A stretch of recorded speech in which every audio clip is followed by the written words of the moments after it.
This is your First Alert Weather Breakdown, a deep dive into how weather works with meteorologist Evan Thomason. All right, good morning. Hope you're having a fantastic Thursday across the Arklatex. Well, last night was certainly a lengthy one for Florida. Elsewhere, dealing with the impacts of Hurricane Milton. We've been talking about that all morning long on our shows, and it is still certainly a concern even now as they're just starting to pick up the pieces. Thankfully, most of Milton is offshore. You can see on the radar, we still have just the tail end and the very outskirts of that system still providing a little bit of some light rain and even still some strong wind gusts in some areas down the I-95 corridor on the eastern edge of Florida from basically south of Jacksonville all the way down towards Melbourne and the Kennedy Space Center. So look out for that. Still in for now. Besides that, West Coast is waking up to actually some sunshine here for anywhere from Tampa down to Fort Myers. But, boy, now they're starting to pick up the pieces between the tornadoes, between the heavy rain, between the wind gusts, between the storm surge. There was so much that happened last night. Thankfully, most of this system is over. And we're actually not going to be talking about this too much more here today because, quite frankly, this is moving eastward and this is moving away from the United States as a whole. It's going to go out to sea and actually dissipate for the future. I'm going to talk a little bit more on that in just a moment. But hi, let me first say hello. Impolite of me to be able to do that without introducing myself. Hi, I'm meteorologist Evan Thomason here at KSLA News 12. Hope you're having a fantastic Thursday again. It's another day of sunshine here in the Arklatex locally, and we'll get to that in just a little bit. But boy, Hurricane Milton certainly made an impact late last night. I did not get enough sleep. I made sure to add extra coffee this morning, staying up for watching that impact made landfall last night around 8:30. There's so many stories last night with all the reporters outside, to a crane falling on I believe a St. Petersburg high-rise, to the Tropicana field for the home of the Tampa Bay Rays. That roof collapsed in on itself. They're going to have to replace that, and that was actually supposed to house a number of first responders, too. It thankfully didn't, but there is footage still of that collapsed roof around. There's that. There's all the storm surge, which is mainly south of Tampa. Tampa didn't get the storm surge itself. Tampa got lots of heavy rain, along with Orlando and most of Florida. But most of the storm surge impacts were felt pretty much along the coastline from Sarasota, which is almost where Milton made landfall, down south towards Fort Myers. And on top of that, again, a number of tornado warnings, especially for eastern Florida. Those tornado warnings rivaled that of Beryl here locally for the Arklatex. It was one of those days, especially in the eastern side of Florida. West side did get it too. I believe we had a powerful tornado confirmed in Fort Myers yesterday. But most of the bulk of the warnings were found on the east side in front of the landfall time. This mainly happened yesterday afternoon. So, wow. A lot happened over the past 24 hours, and thankfully, things are starting to settle. We're getting up to sunshine over for most of the state in Florida. And wish the best of those for luck in for those coming back to the loss of power. I believe 3.5 million still without power as well. Just check in on your loved ones. Make sure they're okay. Definitely extensive damage. If it wasn't from the rain, could definitely be from the excessive amounts of wind that were felt overnight tonight. Thanks again for joining us on KSLA.com, on the live stream, and on YouTube. Just want to pinpoint again one more time on YouTube. If you have a question or if you want to chat with me, this can be a two-way conversation. I'm going to look to my right. There's nothing in the chat right now, but if you want to talk to me, hi, how are you? My name is Evan. You are... Hope you're having a great day today. You get the point. It can be a two-way conversation if you want it to be, okay? And I can answer those anytime during this entire podcast. What I will say is, if it's a question that I'll go over a little later on, and I know I'm going let me restart. That's how you know this is a podcast, so we're doing this live. So if you have a question, and I know I'm going to answer it, I'll probably say that. And then I'll just answer it later on. I promise I won't ignore it. I'll get to it. If I don't address it in the actual podcast in itself and you say it at the very end, then I'll answer it at the very end. So, yeah. Alrighty here. So, yeah, we're dealing with Milton. Let's go over the full docket here for today and the full list of what we're going over. We are going kind of off tail. I know for the past 3 days I've been going over Milton, but Milton's pretty much done. I just want to give you a quick recap of what happened last night. Still lots of damage videos coming out here on social media about lots of everything that happened down there, and I wish the best for the recovery efforts moving on forward. I even think we had some fatalities from some of the tornadoes here yesterday. Not here, excuse me, in St. Lucie County, in St. Lucie County in Florida. I believe we had some fatalities confirmed over there with some tornadoes, unfortunately. But anyways, the list here for today is talking about the forecast, as we always do here. It's filled with sunshine, but the temperatures are moving up and down. We're going to be getting into that coming up in just a bit. As for today, we're back to our regularly scheduled program, and we're already talking about a hurricane here on the Met Chat. We have a Met Chat scheduled here for today. It is about Hurricane Helene, actually, which is not Milton. It is the previous one that hit still 2 weeks ago, and yet it's going to be making an impact still for quite some time. We have a lot of hard-hitting facts here from most of our First Alert Weather team, and we wanted to give our own personal spin on it to what you need to know about Hurricane Helene that I think some people don't necessarily realize, I guess. So we'll get into that a little bit later, but let's get into the local forecast here. All right, so heading on outside into Bossier City and the Arklatex overall, and also into Shreveport on the left side of your camera there. Matthew's landscape camera. Another blue sky day. It is day, oh man, I was going to count on my fingers there, but I don't have enough fingers to count how many days we have had without rain now. I think it's over 2 weeks, I believe. 3 Wednesdays ago was our last measurable rainfall in the morning hours.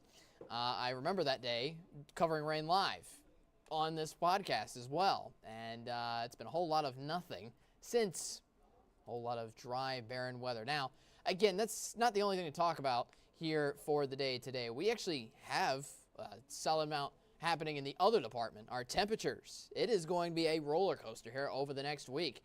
We're going up first, as you typically do in a roller coaster, as we're building temperatures and heat in store for this weekend. This weekend's going to feel a lot more like summer, and a lot more than originally thought as well. The heat is building up here for both Saturday and Sunday, and with that is going to come a good amount of humidity too, so you need to watch out for that. It's going to feel right back like summer here, unfortunately, again, for the weekend, or maybe fortunately if you want to get back into the pool, or maybe you didn't get a chance to get a tan this past summer, like myself. Anyways, past that, then we're heading into a cold front that is going to bring us probably our coolest temperatures of this fall season so far. We're talking lows. I'm actually not going to give it away. You'll have to stick around. Future track in for the rest of today, maybe even some patchy clouds. A little more to look at actually on the future track, where we could actually bring in a little bit of cloud cover into the northern half of the Arklatex, not just tonight, but heading into tomorrow. Notice how we might even bring in a stray 10% chance of rain, actually, for tomorrow morning. It's very stray, and it is a chance. So you're saying there's a chance? Yes, there is.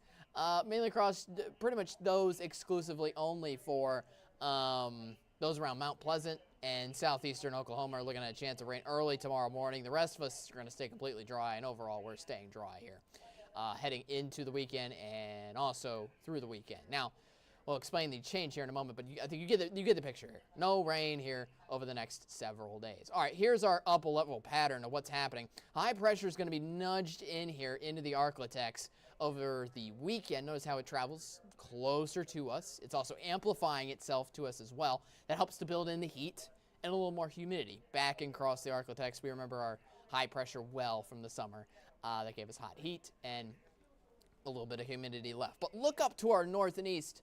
It will be our savior here for those of you who are enjoying cooler temperatures. That's because we have a low pressure dipping down. Watch that high pressure. That's going to be crashing off to our south as well. And we're bringing the jet stream down a good bit to give us some cold Canadian air. Just so you know, in Canada this past week, it's been snowing off and on over this past week. In little tidbits in between all the Milton covers that I've had on my social media, I've seen snow actually, in some of the mountain resorts up into Canada. Now, we're not getting snow. We're not picking up that cold of air, but you get the point. We're rushing in much cooler conditions here for Tuesday. It's going to start on Tuesday and continue into most of next week. So, unfortunately, that doesn't happen until next week. Up until that point, though, we're having warming and warming temperatures. Yeah, we're talking highs today, upper 80s. Highs yesterday, just so you know, we're in the mid 80s. So ramping those temperatures up just a little bit more on that thermostat. Lows still getting down to the 50s, which will be nice and promising to start off tomorrow morning. But again, we're reaching upper 80s here pretty much for the rest of this work week. And then the weekend, we're above 90 degrees. 95, in fact, coming for you on Sunday, too. The big thing to look at for me, though, and the big thing to get hyped over is next week, 70s. I know when we've usually seen 70s, we've seen them quite sparsely over the summer, but most of that's come on cloudy and very rainy days. Notice how there is no rain forecasted on either Tuesday or Wednesday. This is just going to be 70s with sunshine. And notice the lows dipping down to 51 heading into Wednesday morning. We could have some lows widespread into the 40s. Would not be surprised to see that at all heading into next work week. All right, good local forecast here for you. Lots of temperatures to look forward to if you're a fan of either summer or fall. I know you're probably not a fan of both, though, so just got to get through one or the other. Heading on to the next 7 days. All right, coming up after this, I will intro our Met Chat right now, and after this break, we're going to go straight into it. Essentially, what's happening is we are recapping Hurricane Helene, not Hurricane Milton that just happened. Hurricane Helene that happened and made landfall 2 weeks ago. Still making impacts now. We're going to give our own little spin on it for KSLA News 12. As a part of our entire weather team, we're going to give you some of the facts, some of the intriguing points that happened with that storm here 2 weeks ago. And yeah, stick with it. It's going to be a little lengthy, but it's some good information, some hard-hitting facts that I surely hope get to you the kind of the realistic situation that's unfolding for many states that are still recovering again to this day and could be still recovering for months and maybe even years to come. Stick with us. That Med Chat with all four of us will be on after the break.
And welcome on to First Alert Weather Breakdown. I'm meteorologist Evan Thomason. Thank you again for joining me. Matt, CJ, Austin, and I was going to say I as in thank you me for joining.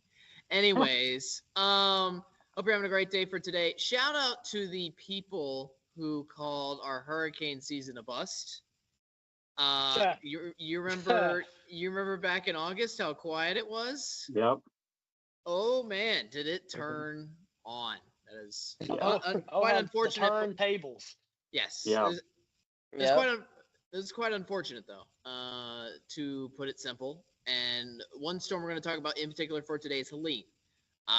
So yeah, let's get straight into it. We kind of want to go over the basis of how Helene just made an impact on the entire Gulf Coast and everywhere it affected, because it was a massive storm, moved up and left impacts not just right along the coastline, but as you've probably seen from all these national news and outlets and things like that, this is a huge issue for North Carolina and other states as well. We'll get all into it, but I first want to talk about let's talk about this in kind of a chronological order, shall we?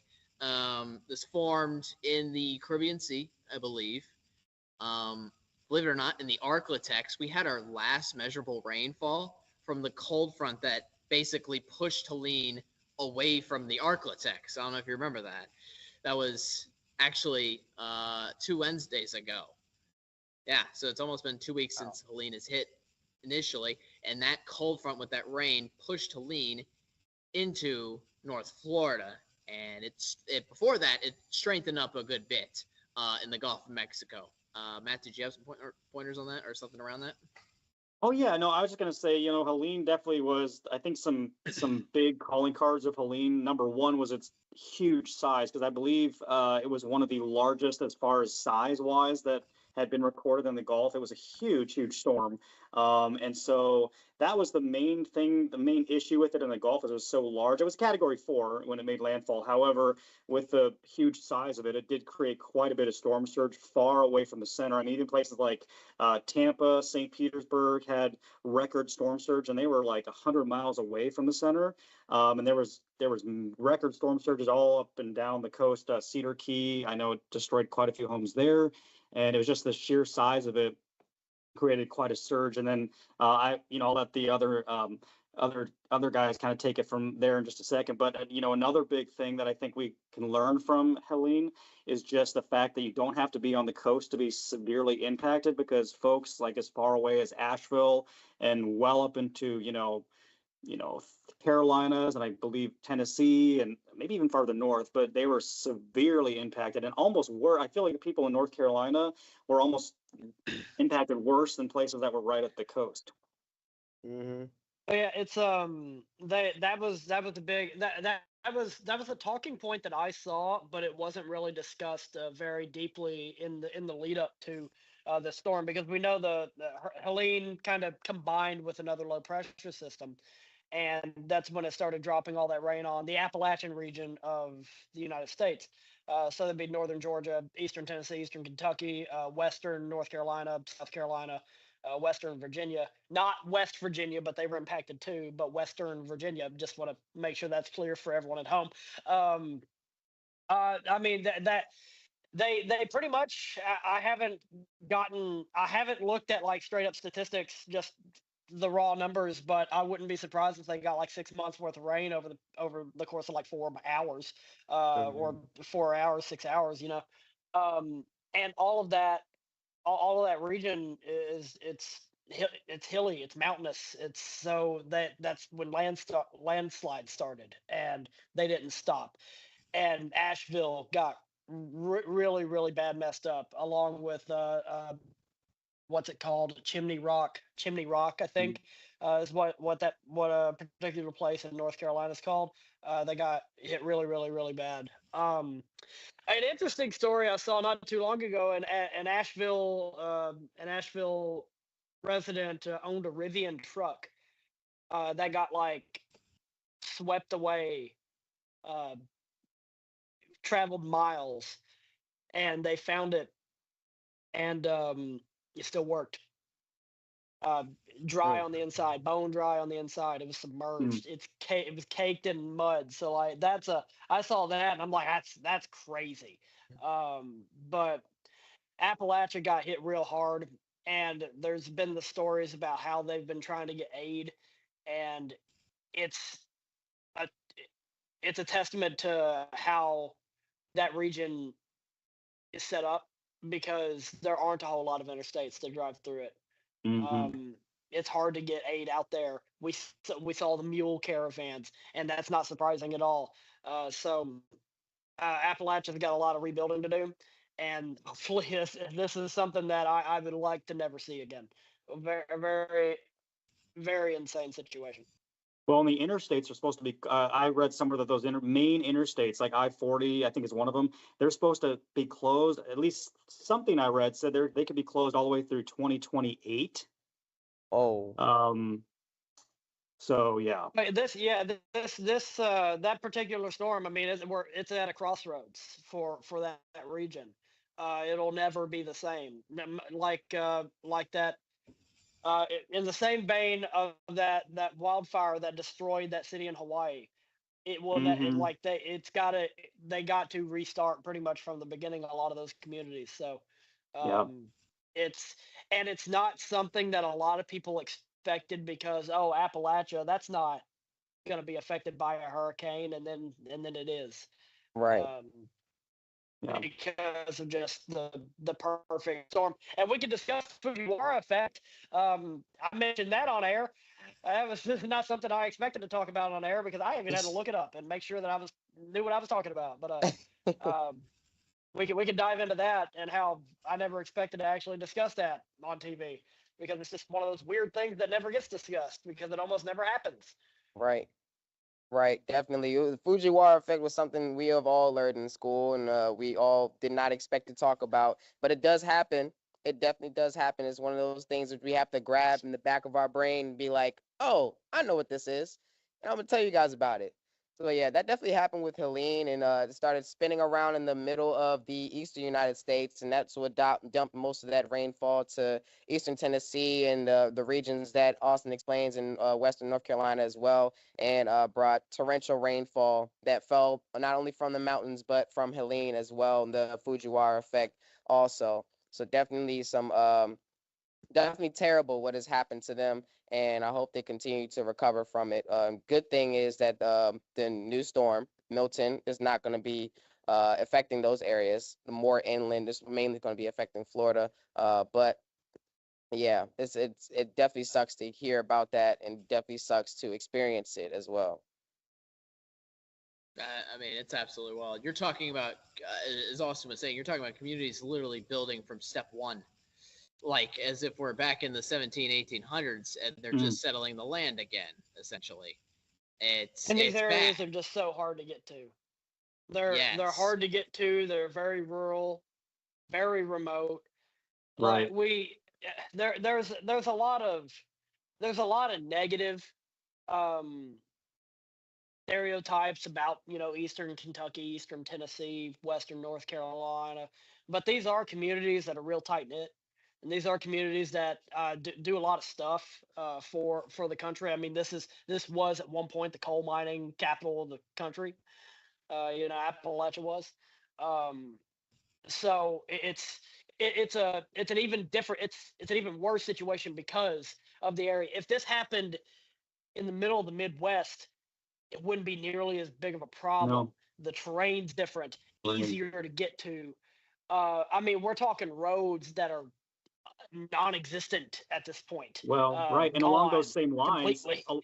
along those same lines with the terrain, that's part of the reason why they got so much rain is because what you get is upslope. And so you have those Yeah, mountains and that air was coming in off the Atlantic and hit those mountains and rose, just wrung out all that moisture because the mountains actually made this worse, as you said, and it actually made it, it increased the rainfall. I saw some rainfall totals in the North Carolina near Asheville, I think of like 30 plus inches, Oh my which is gosh, crazy. and then the insane. more rain, the more landslides, the more landslides, the more devastation. Oh, and I do want to say, since we talked about it so much, we never explained it to the viewers. Fujiwara effect, basically what that is, it's when you get two low pressures that kind of slingshot around each other, so they get caught up in each other's circulations. They just kind of, so we had, Helene come in, and there was an upper level low that kind of, and they just started kind of going, and they basically it just caused a ton of rain. But that's basically what the Fujiwara effect is. It's just a phenomenon where two areas of low pressure just kind of rotate around each other, basically. Yeah, it made it for one huge low pressure to provided so much moisture overall Is that too. kind of what happened with Sandy? I Yeah, I have to look back at that, but something like that. I, I might be talking out of school there. My bad. But No, I I think it might remember have been. that just popped in my head just to give the people some sort of other, comparison because, like we've been saying, we don't talk about it very often. I'll look into that. Yeah, it's very wacky, and I'd say that effect. It's like one of those things in like meteorology school. All right, class, let's talk about this one subject for like 10 minutes on one day, and it shows up on a quiz, just one tiny quiz question that you never talk about it again. That's how rare it happens, though. Well, and Mhm. I think It's it should. important, but go ahead. Yeah. Well, I was going to say, and I know it's not a fun topic to talk about, but I think we should also bring up the death toll because well over 200 people have been killed from this, and they're still saying there are hundreds and hundreds missing. And I believe now this is I don't know the exact stats, but I saw somewhere this is like one of the top five, maybe deadliest hurricanes, top three. I think it's third. I think it is third. Yeah. I forget the first one, or no, the first one was Maria. First one's Maria back in Okay. 2017. That was mainly from the floods all throughout Puerto Gotcha. Rico Mm-hmm. because it hit Puerto Rico as a Cat 5 monster.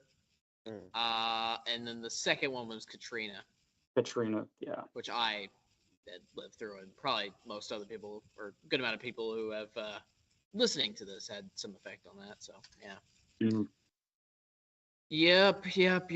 And this is obviously still an issue ongoing. Matt mentioned the interstates are shut down for another 4 years. I mean, That's I what know I heard. I don't know, I know. but Well, I know your questions are where do you start from this? You kind of just build a community from the ground up.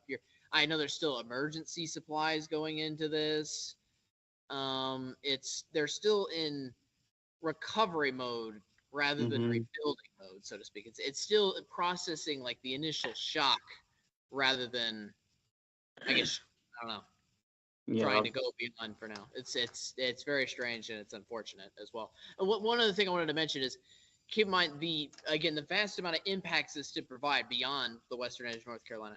I remember when I showed this storm was moving up the coastline, not just up the coastline, but when it was still in the Gulf of Mexico, it had its rain bands go up to the northeast corner of the United States. It was that huge. All you saw is a plume of moisture continue to roll up like a fire hydrant. That's honestly how I would describe it, because of the immense amount of rainfall that traveled all the way up there. It was incredible. Mm-hmm. And also the impact on the coastline of Florida still. I mean, there's still people in the Big Bend and Tallahassee and northern Florida that are actually dealing with the wind damage side of this. Yeah. That have been completely obliterated and got the storm surge, which is obviously a huge problem for thing. And this was probably one of the worst hurricanes to impact North Florida in quite some time. I will say that as well. I know we've been talking about North Carolina so much, but it just goes to show how much impact this has had on so many areas across the Southeast. And it's kind of wild. I don't know if the right term is ironic because I almost said that, but it's pretty crazy to think about how the inland stuff overshadowed the coastal stuff with Mm-hmm. Helene, almost. And I'm not trying to downplay anything here, but that's this situation, and most of those people, actually, I would say a great majority of those people in Appalachia don't have flood insurance because it's not offered, not a thing there. Um, Mm-hmm. my house back in Kentucky, you can't get flood insurance for it. My house is on a hill, thankfully.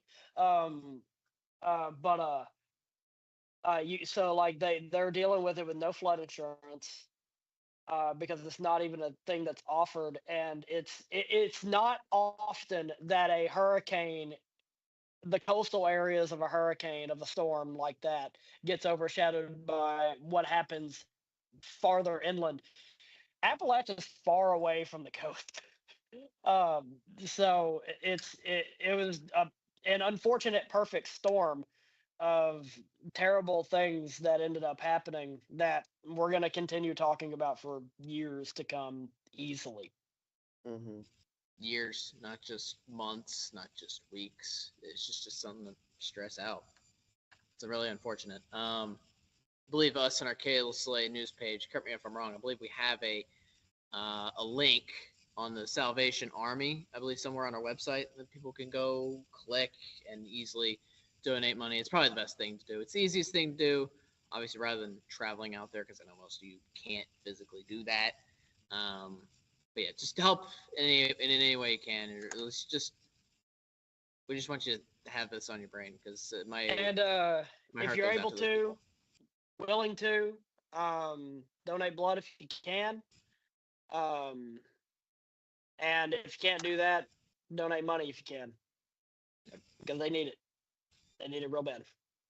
All right, well, thank you guys again so much. Yeah, that's kind of the recap on Helene. A lot of good information. Thanks, guys, again for providing it, and thanks for joining me for today. I wish you have a great sunny day outside in the Arcotex here for today. Enjoy the low humidity.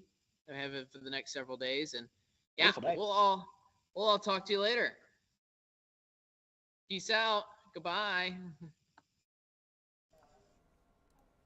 I hope that was really cool for you guys to enjoy. Kind of more of a special, serious, but also kind of special piece that I think was really necessary for us here from the First Alert Weather Breakdown podcast and from all of us here at the KSLA News 12 Weather Team. We'll get a quick recap of the episode. Don't you go anywhere. Also answer any questions you guys have on YouTube about the forecast or about the Met Chat and about Helene itself. We'll answer that too. And we'll look forward to the last episode of the work week, Friday. All that more coming up in our last segment after this.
And welcome back to KSLA News 12, First Alert Weather Breakdown. I'm kind of staying past my time here a little bit. We usually try to make this only 30 minutes, ending either at 11 or just before that. I know it's 11:03 right now, but that was some good information. I hope you learned something at the end of the day, and I guess the point of also going into the nitty-gritty of such a serious topic of that is also just for you to be aware.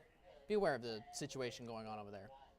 Because honestly, I would compare it to something similar to what New Orleans went through Katrina. It's going to take years for them to recover, even with this day and age of helping of technology and helping others to resupply. Yeah, I just hope you learned something. Hope it was really cool for you to be able to understand. If you have any questions, you have time on YouTube just for the next minute or two to write down a question or things like that. I wish the best of luck for those still living in the western edge of North Carolina. But I just to one last point to pinpoint on this home. Again, I love Matt's point about the fact that the interstates might be literally shut down there on the western edge of North Carolina up into 2028. That is mind-boggling, just considering how much of our lives, any time we mostly travel, if you travel by road trip, you drive mostly on the interstate. I can imagine now that those interstates are gone, how much more difficult it's going to be to get to that area, to access that area a lot better. And I wonder what that's going to do to those economies. Just thinking about that plain and simple just for now. I'm not going to get into the nitty-gritty beyond that. But again, I just wish them overall the best of luck moving forward. If you have time to help, please do. If you have money to help, please do. Just, put yourself in their shoes kind of thing. You know what I mean? That's all you can do. Help your neighbor out in those times of need. Not just from Helene, but also from now Milton, too. So, yeah. And I think I'm not sure if I mentioned last point to hone on, but I'll leave you with one last point and then I'll go. North Carolina, especially the western side in the mountains, is not an area that typically deals with tropical systems. They're not. And sure enough, this was the right recipe to flood out the entire region, and that's what happened. So, yeah, regardless of political beliefs or not, they're in dire need, and I just wish them the best moving forward. It's a little sentimental to me. I have grandparents actually over in the western edge of North Carolina too. Thankfully, they're kind of just outside of the zone of some people have even called it a war zone over there. So they're doing okay, for those asking. Both my grandparents are doing just fine.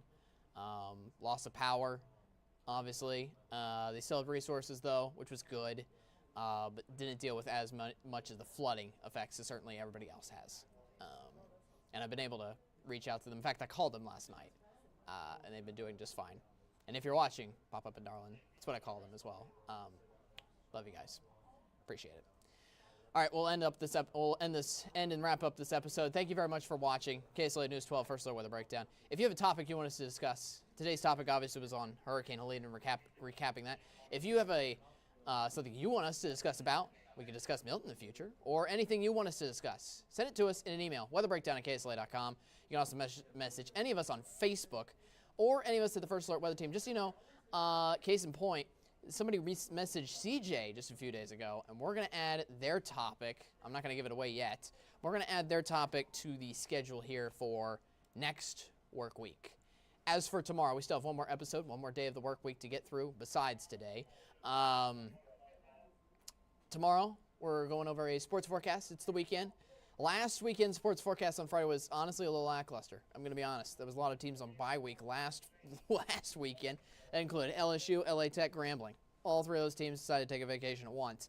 All those teams are back in action this weekend. Most of those teams at home, including our local NFL teams as well. If you're heading into Saints or Cowboys games, we will have the forecast for you coming up tomorrow. Lots to look forward to. Hopefully we'll have some sunny skies this week. I know we've had that overall for a while. We'll see if it lasts elsewhere in Dallas and New Orleans. All right. So that's this episode. Thank you again for joining me. I'm Evan Thomason. Thank you for watching KSLA News 12 First Alert Weather Breakdown. I don't see anything on YouTube to respond to. But you have a great rest of your Thursday. Enjoy the sunshine here locally. Enjoy the low humidity while it lasts. It's going to increase here for the weekend with the heat. Make sure to drink plenty of water. We're back into summer here just for a little short while before fall comes back next week. All right, I'll see you guys tomorrow for the sports forecast at 10:30. See you then here. Hope you have a great rest of your day.